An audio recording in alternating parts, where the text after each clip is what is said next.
Welcome to the Wager Makers Podcast with Webb and Smitt. Brick by brick, baby. I'm freaking out, Webb. I was told there'd be no man. Stupidity's going to be an asset. What a bunch of crybabies. Hello, my name is Steve Smith, and this is Rob Weber. Say hey, Webb. Hello, hello. What's up, Smitt? What up, Webb? I'm Smitt. That's Webb, and we are the Wager Makers. This is the Wager Maker Podcast. Thank you all for joining us. Happy to be here.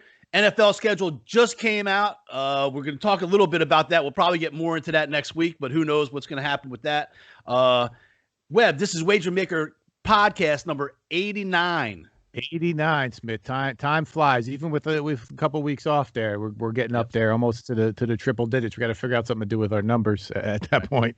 89 came to me very quickly, Smith, and apropos. Steve Smith, a senior, it was number 89.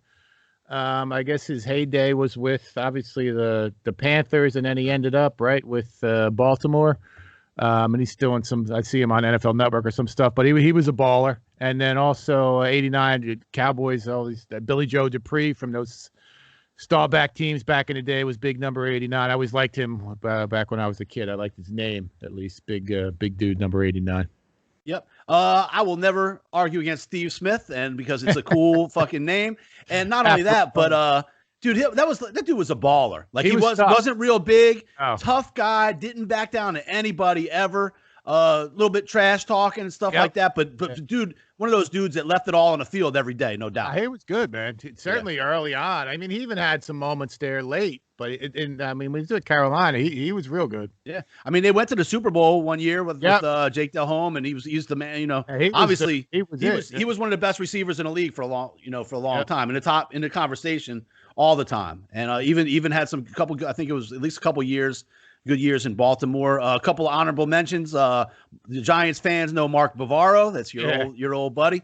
Also, Mike Ditka, number 89. So that's going back all time. Obviously, before our time of watching, we just know him as a coach pretty much. And Alexander McGillney of the New Jersey Devils. I looked that up a little while ago, and he was part of their Stanley Cup team, 6-time NHL All-Star. So, I'm sure, but no doubt, Steve Smith. I got no beef. I'm sure there's some tight ends out there that were good 89s, I feel like, but I just can't. Steve Smith is solid wide receiver. Yeah, I can't argue with that. I gave you Billy Joe Dupree, number 89. There you go.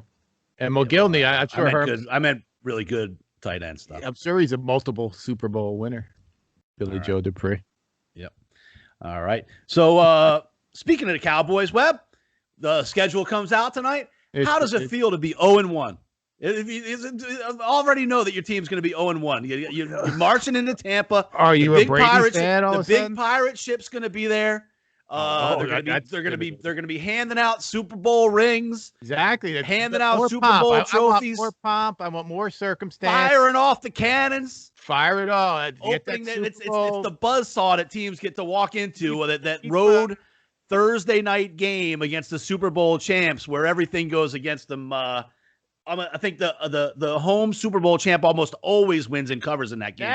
Never.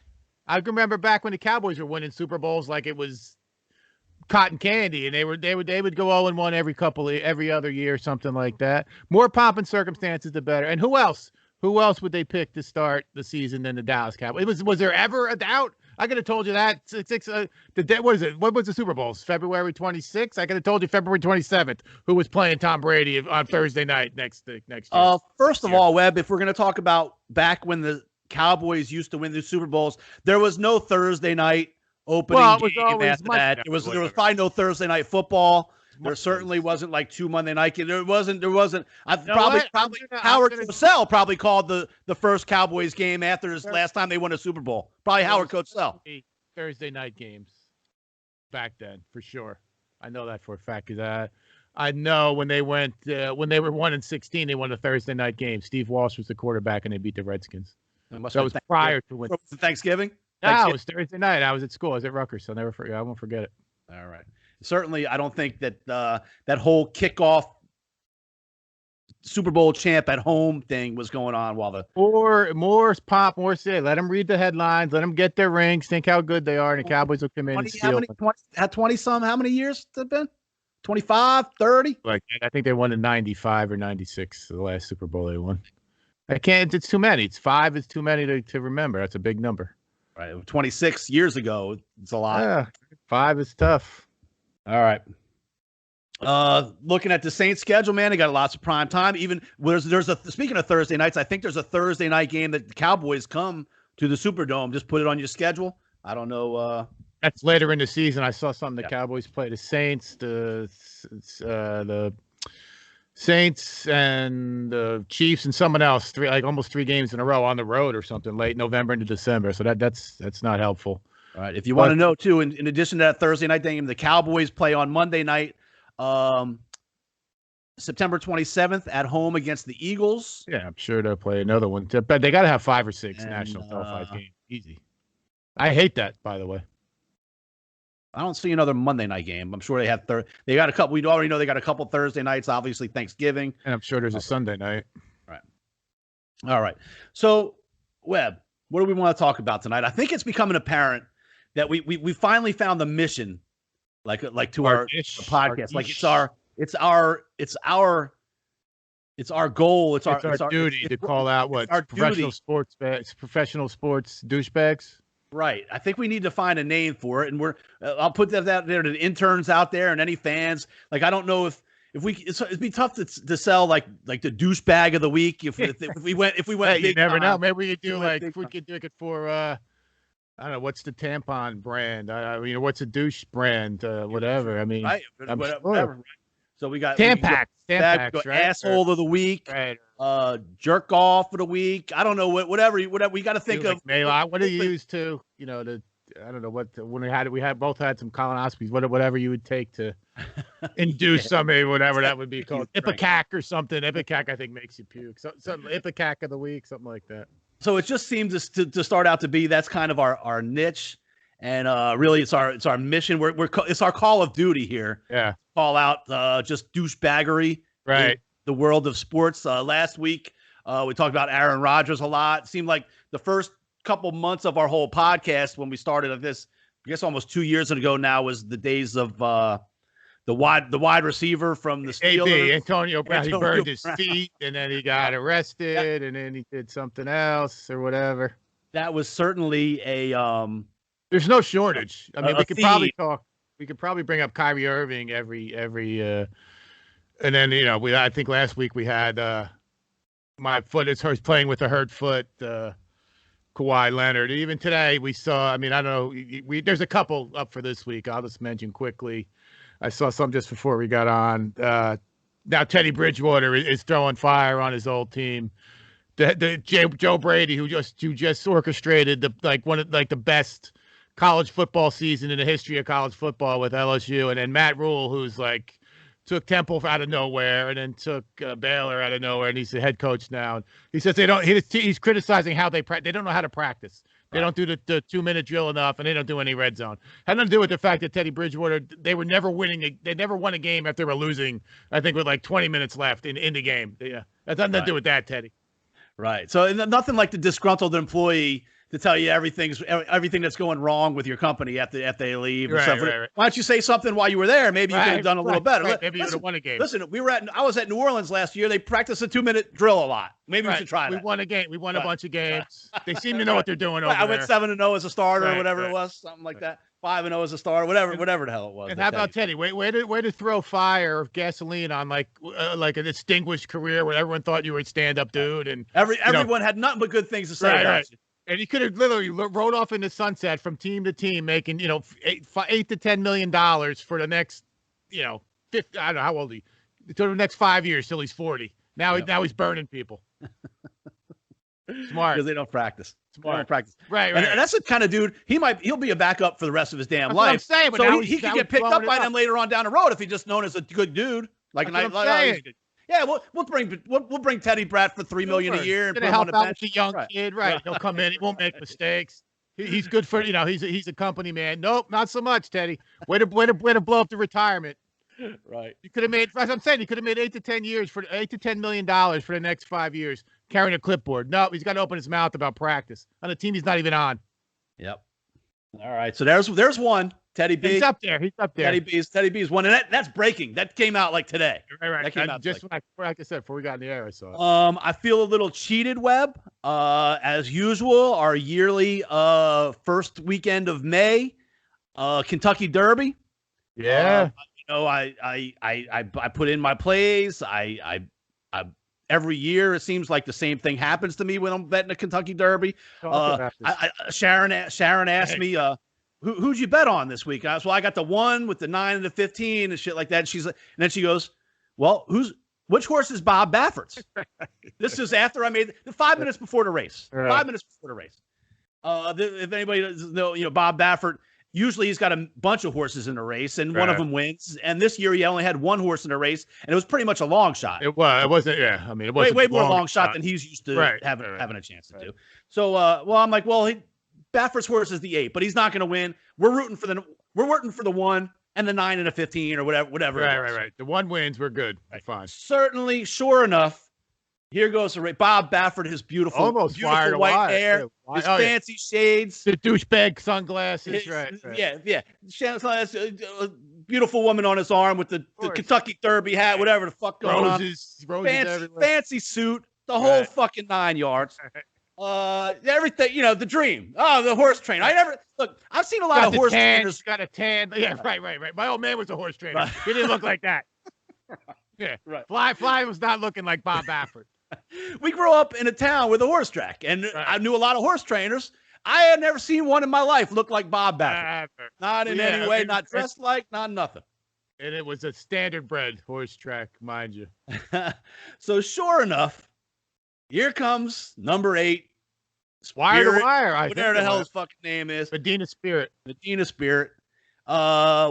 Bob Baffert again. Sharon's like, oh, what? I told you. He wins every year. So I'm telling everybody, I'm like, God damn it, this fucking dude wins every year. And every year I get done with the race, and I'm like, why don't I fucking... Right, my wife... how many times am I going to do this?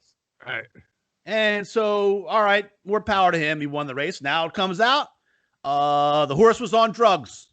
The horse is on some kind of steroid, some kind of illegal something. Yeah. He says he didn't do it. Now he says they rubbed him with something. Like, I don't know all the things that they do to horses, or if that matters or whatever. But they rubbed them down with this cream or something that has this stuff. Steroid in it. Yes. And he was upset that he's been suspended now from Churchill Downs, and he's mad that they suspended him and they didn't tell him they were going to suspend. What are they supposed to do? Call you up and say, dude, you cheated. Is it okay if we suspend you? Let's talk about this. Let's talk about. We want to have a conversation with you about you cheating, and then tell you. I mean, look. And he goes, I thought I had a good relationship with them. Well, maybe they thought they had a good relationship with you, and you weren't going to fucking juice your horse. How about that? Call them crazy. So I don't know what's going to happen now. Medina Spirit is in the Preakness, right? What's that? I think he got suspended. This is 2 years in a row he got suspended. Well, I think I read somewhere where he's had this issue about 30 sometimes. Different horses, different tracks. And look, these things happen in the horse racing world. I get that, whatever. But this is a pretty high profile. He's as high profile of a horse racing person as you can have, to the point where my wife says, "Hey, who's Bob Baffert?" Right. You know what I mean? There wouldn't be any other name that pulled his name right out of the air. Right. There would never be another name of that in horse racing that would come out, other than if we were at the track that day and we were rooting for the same jockey for 5 times in a row. And you'd be like, oh, there's that guy again. Joey Bravo riding. Right. So there's one. So I don't know what's going to come of this. I think he's suspended. The horse is going to the Preakness for sure. Horse is going with the other trainer. No, I don't know how. I mean, I think that's still up in the air if the horse is going to race. The horse is in Pimlico. No, I don't know if he's going to race or not. I don't think that's been decided. I think they pulled. I think he's got like the 3-hole. I thought I saw something. They did it today. Yeah. Okay. So I guess he's going to race. That's interesting. Like maybe Baffert's got to stay away, but the horse. Baffert is not there. They sent it. I read it. Yeah, he's not there. He's in California. Got Jimmy something is there with the horse, and the owners of the horse. It's funny. Owners are just like absent. So I don't know. I mean, we'll have to put our picks up there. Has it been decided yet? Like, does he get disqualified from the Kentucky Derby? I thought they were going to decide prior to picking the post position, but I guess maybe not. I didn't. We'll have to follow up on that. But it was up in the air that it was possible the horse was not going to run. Right. All right. Well, I think it's looking like that's going to happen. If he's got a post position, he's probably going to go then. Right. So there's again, douchebaggery in sports. We can come up with a better name. We'll come to the wager makers wanker of the fucking week. Whatever the fuck. Baggery's tough to beat though. We might have to TM that. It very much covers it all. Covers all the bases. Right. And it's almost innocuous enough where it's. Right. You know, we could kind of sneak it past the goalie if we had to. Another one that we've mentioned a lot, and this wasn't really that big a deal, but since he comes up a lot in the douchebaggery, his name almost sounds like douchebaggery. Right. DeChambeau this week had a little bit of an incident. It was no big deal. Look, he turned around and came back, so it's not that big of a deal. But so if anybody didn't see, after the first 2 days of this week's golf tournament, he was pretty much as the projected cut when he finished his round. He was probably going to miss the cut within a couple strokes or whatever. And so he hops on his private golf course is still going on. I guess it would have been too much big deal to hang around the country club for an extra hour and see what was going on. So he hops on his private jet and jets on home.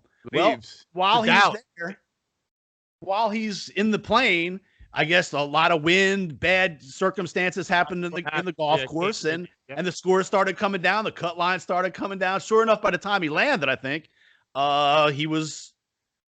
had to play. So he had to turn around. I think they landed. I don't know if he slept over. He came back early. Whatever. Had to come back. I didn't think this was, hey, look, he did what he did. He left. He came back. Whatever. That's not the biggest douchebag of the week, but just DeChambeau is always there. DeChambeau and douchebaggery almost goes hand synonymous, right? He's lost any benefit of any.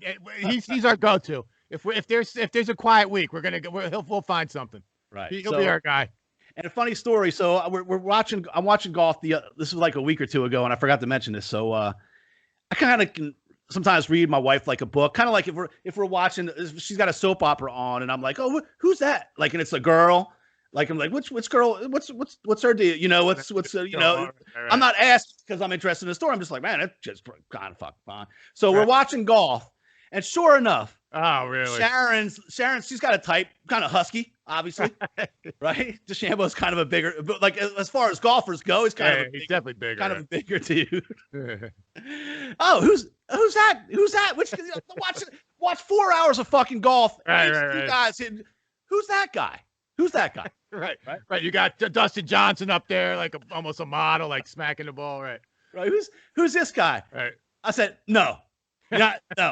Like, we talk about him all the time. The guy's a fucking dick. We hate him. We make it. It's part of our show now, our stick, that we hate the fucking guy. Right. That's the shit. Oh, he just seems nice. He looks like the guy Jack's on General Hospital, some shit like that. I'm like, shut up with that shit. Right. If there's one dude, like any other one, It's like a laundry list. Right. Have a little crush on any one of these other fucking golfers. Right. I hate that motherfucker. Right. It's probably just tip. It's just par for the course. It's probably par for the course. There we go. Ba-da-ba. I need a little drum thing. Oh. Right. So moving on with our douchebags of the week. David Griffin. This is probably this is a big one. So this is kind of a little story. So obviously they got 10 teams now in the East and the West that make the playoffs in the NBA. The Pelicans have another awful year. Call it like it is. It's not rebuilding. It's not nothing. It's if you're not in the top. So there's 30 teams in the NBA. 20 of them are now in the playoffs in some capacity. Maybe it's a play-in, whatever. But the Pelicans are not one of them. It's very hard not to get into the playoffs. So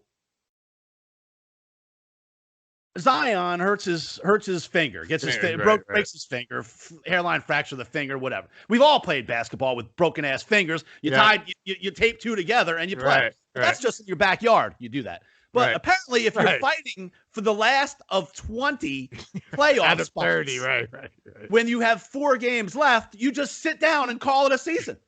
That's it. If we could be playing the best of 2 out of 3 in our fucking driveway, and we would tape up our broken finger, we would play with bloody knees, So Griffin comes out and basically calls it just a travesty how much people have been beating on Zion all year long. Unfair. He's officiated differently. Right. Which happens to big dudes. Ask Shaquille O'Neal. Sometimes ask Michael Jordan. Ask anybody. Right. Ask Charles Barkley. Especially the big dudes in the paint. They get banged around a little bit because they can push people off. So, but I mean, okay. So he's so tough. He's getting beat the shit out of all the time, but he's taking 4 games off because his fucking finger hurts. Come on, man. And your team, you are the GM of a team now. Now you've got 2 years of Zion. The life of this dude isn't go on forever. Where you're like, well, we have picks coming. We got a lot of picks coming up in the draft. Picks don't do shit unless you got. How's the Zion pick working for you? Yeah, we had the best. We got the lottery pick when AD left. That was kind of like, oh, everybody hates New Orleans sports. Well, that was kind of fixed, if you ask me. That all of a sudden Zion left and we got. I mean, AD left and we got the lottery winner. But not only that, you literally changed the rules last year, drew a line underneath the New Orleans Pelicans to make, and they still didn't make the fucking play. And then you carry those rules over again to this year, to where 20 out of 30 teams make the playoffs, and you are not even with 3 games left. You ain't even like you're watching it. Right. You're eliminated. You're one of the few teams left without an X next to the name, but it's over. Right. And Zion's not even playing. So I mean, come on. And you want to say that he's fouled hard? This is the pussification of the NBA. Like there's no defense being played. None. There's no. You can't even. You can't breathe on somebody. You can't foul anybody in the NBA. You can't touch him. You can't hand check. There's nothing in the paint. There's no big men anymore. It's unbelievable. It's unbelievable that he's out there bitching and moaning about this. Unbelievable. So David Griffin, certainly. And look, Zion, I have no doubt Zion wants to be on the fucking court. So I am not, I'm the douchebag in this scenario is the guy that's got this team set up and not making the playoffs. And it's David Griffin. And it's David Griffin. And not only that, he's got Brandon Ingram. There's talent on that team. It's like we said, it is extremely hard not to make the play. Look at the teams that aren't in it. I mean, the Pistons, the Magic, who traded half their team after David, what's his name, Marcus Fultz got hurt. No teams with some Zion, Brandon Ingram, LaMelo Ball motherfuckers on the team. Right. None. No one. The Cleveland Cavaliers. Even Adams, he's been in the playoffs. He plays every year. He's in it. You got to know he's just a role player, but he's pretty good. Power forward, rebound, loose ball guy. You got those kind of guys out there. Very good at his job. Absolutely. All right, so that's definitely put him on a list. And this. I think this might be this is going to be our mission from now on. We're just calling out. And this is kind of a slow week on it too. I mean, these are. There's usually a blinking light that we could pick. Well, we got more. We got more. Speaking of the play-in game, Webb. Mm-hmm. Here we go. Yeah. All for years there was 8 teams in each side that make the NBA playoffs. So last year, last year they started with the bubble and with, like we say, the Zion rule. They wanted to make more shit in the playoffs, and obviously this year they're continuing. So they go to the kind of like play-in game last year. Well, last year it would have been ideal. It would have been ideal to have the Lakers play the number 1 seed, being the Lakers, playing the number 1, I guess, whatever would have been the 8th seed, whatever, how it would somehow playing the Pelicans. AD left. He signed a big deal, obviously. LeBron's a big draw, and then Zion, number 1 pick, is supposedly going to take the torch, whatever, from LeBron. I'm assuming would be type of the plan, and that would have been a big showcase, especially in a COVID year where it was the only game in town. Right. So last year, obviously, LeBron last year, I have the quote right here. So that they had a little play-in action where it wasn't just 8 teams; they had a couple extra teams had a chance to think. So in late March 2020, look, you got Portland, you got Memphis, New Orleans, and Sacramento tinkering around there. This is quote.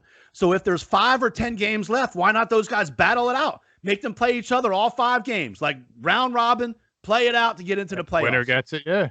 Okay. Last year, LeBron was like tinkering around the number 1, number 2 seed when this was going on. Okay. Right. This year, LeBron is right around that 6 or 7 with three or 4 games left, where he's really a couple of losses from being in this playoff round robin having type to play of thing. For is like a death, sudden death. This year's quote just a week ago is, "Whoever came up with this shit needs to be fired." That's what he said about this time. So, and not only that, but he's banged up. Look, we've talked a lot about LeBron on the court. The man, no beef with him, but his boy AD, hurt again. LeBron's bitch is hurt again. And they don't win. Look, they won. I think they won the other night. They beat somebody good. Night. Yeah, they beat somebody good actually. Maybe the Phoenix or Utah. Somebody. Right. Yep. Somebody that they needed. They need a couple wins down the stretch here. Especially someone they weren't supposed to beat. Right. Yep. Because they got beat by Portland like a night or two before that. Okay, last night they beat the Knicks in overtime. That's a good win. Knicks are solid ball tough. players. And that's you know what? Let me tell that's a team that does play some defense. That's almost a street fight. There's a lot of just role players on that team, and Thibodeau's a good coach, man. He's been a good defensive coach for a long time. Love the Knicks this year. That's one team in the NBA this year that came to play every single night. True. Every single night they come to play. Got some Carolina boys on that team too. Yep. Every single, and they even had they got rid of the one dude. What was their main dude on the Pelicans had him last year. The Knicks, John Randall, yes. Right. Yeah, he was a Pelican just a year or two ago. I think they might have got rid of him once they got Zion or something, or in the big crazy trade. Yeah, he was on the Lakers, so he probably got traded for AD, and then they just let him go. Yep. Yeah. Right. So he's having a ridiculous year. Yeah. Right. So I mean, that's just one team. They come to play if you're looking for a team in the NBA to kind of root for, that's not the most talented in the world or whatever, but hard work comes to play every time, and they're gonna do some stuff this year. They've surprised me. They even went to toe to toe a couple times with the Nets, which I'll be happy to root for the Knicks against the Nets. Easiest team to root against is the Nets. Easiest team in the world. I think the Knicks are they locked into the number 4 seed? So that'll be interesting to see. But that'd be a 4-5 matchup. That'll be tough, probably. Right. I'm not sure. They still have. I mean, what do they have about So there's just the Sunday is the end for the NBA, I believe, and I believe same deal for the NHL too. It's real close. Yep. Yeah. Yep. All right. So those definitely in the running there for those guys. Also, they're big deal. They're making a big deal in Major League Baseball. This has nothing to do with douchebags or douchebaggery. Right. Making a big deal in baseball about no hitters. We talked about this last week. There's already been 4, and that's not including the Bumgarner 7-inning no hitter. Which is both right. That's a no. We're counting that one. As far as the wager makers are concerned, that's a no hitter. Bumgarner has a no hitter. So, but I mean, and they're making a big deal about it. Like, oh, the pitching's so much better. No, dude, just dudes don't hit anymore. They're hitting. They're swinging for the fences. You swing and miss, or you hit a home run. That's it. There's no first to third. There's no move someone over like we talked about last week. There's nothing like that. Even like we said, they put the extra innings, you put a guy on second. There's no bunt. You don't move him to third and get him without scoring a run. You're either going to strike out, hit a 400-foot, Giancarlo Stanton bomb, or you're going to one-hop it off the wall. That's how you're going to walk it off. Yep. All right. I don't know. That had nothing to do with douchebaggery. There's a lot of douchebags coming out of works for this next story, and I don't know what your take is on it because we haven't really talked about this. And I don't think it's a non-story, because by the time the football season starts, it probably won't even be a thing. But a lot of people making a big deal about the Tim Tebow basically tryouts with his old guy, Urban Meyer, at Jacksonville. Do you have any take on this? I have. He's getting – Urban Meyer's getting fried for this, lambasted. Now, why, I don't know. I guess one thing I kind of get is there's a bunch of dudes saying, well, he has this access and he gets this special treatment. The Mets let him try out. And now he's getting a tryout 8 years later or something like that. But he's got a ridiculously long history with the coach. The dude has got the spotless reputation. He's known as the hardest worker. You take a look at him. The dude looks like he could run through a fucking mountain. He could certainly play a Taysom Hill type role of any. Why can't he just play special teams? Now, here's my thing. If you're the Jacksonville Jaguars, you sucked for a long time. You're at the bottom of attendance. You're at the bottom of jersey sales. You're at the bottom of Bing Bang. You're at the bottom. You are the bottom of the NFL. Tim Tebow is a fucking Jesus. You want to compare him to Jesus? He is Jesus Christ in that area. Jacksonville, you could throw a rock from Jacksonville to Gainesville.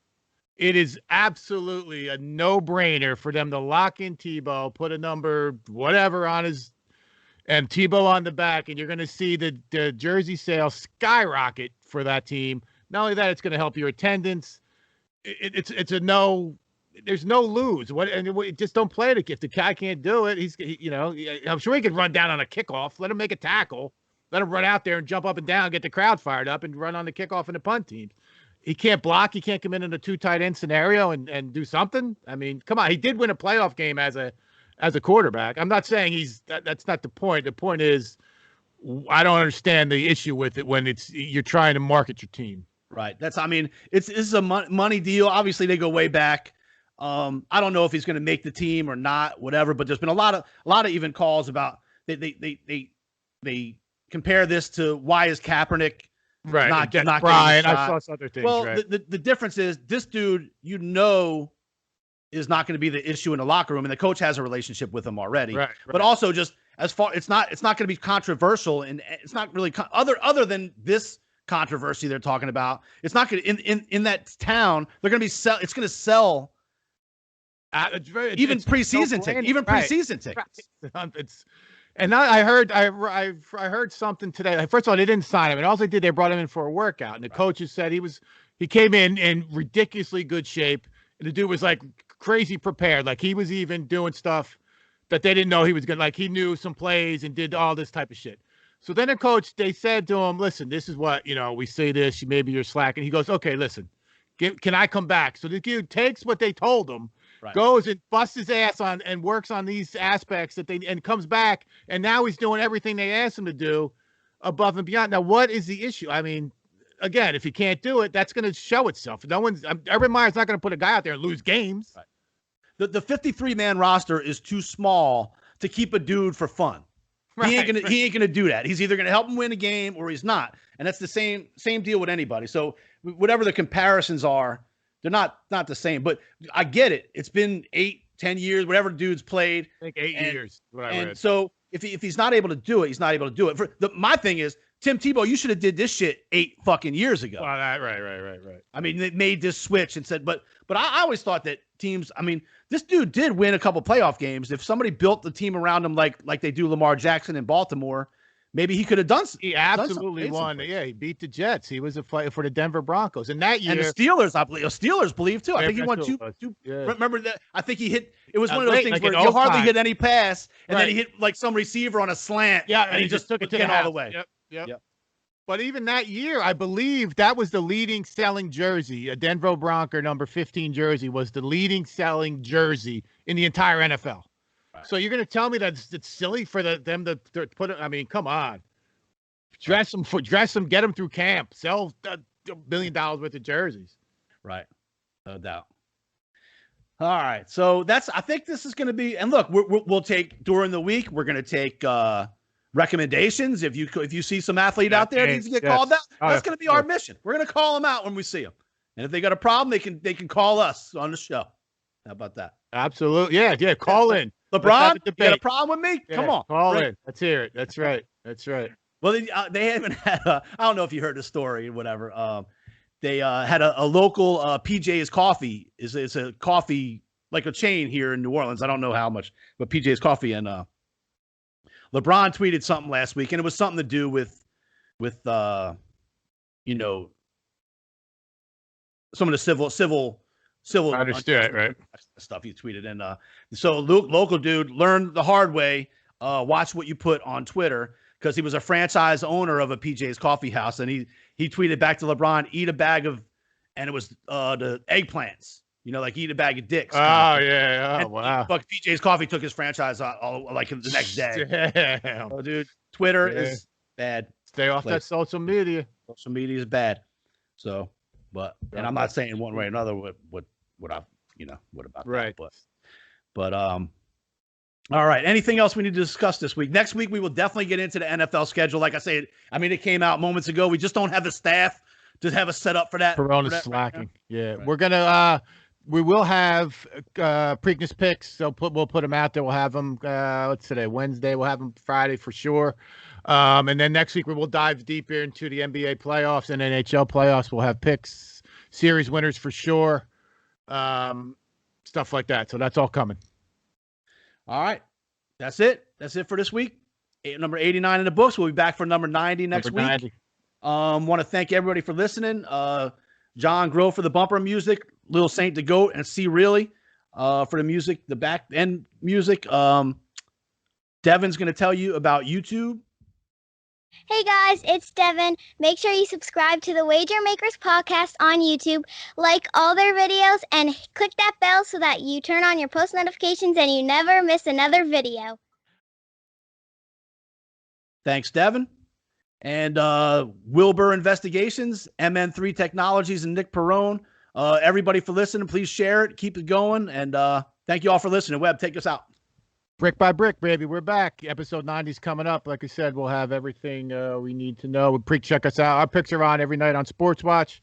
We got some hockey winners tonight, up and down in the MLB as well. We will have winners for hockey playoffs and NBA playoffs. Thanks, everybody, for listening. Welcome to the Wager Makers podcast with Webb and Smitt. Yeah. Hey, shout out Wager Maker Podcast. Brick by brick, baby. Yeah. Here comes the Wager Maker Express. I hear y'all sick of losing money cause y'all don't know how to bet. Better hit that Wager Maker Podcast with Smitt and Webb. They gon' show y'all how to do this. Take these notes like y'all some students. Y'all can't seem to pick them right. Well, tonight y'all lucky night. It's that Wager Maker Podcast. Wager Maker Podcast.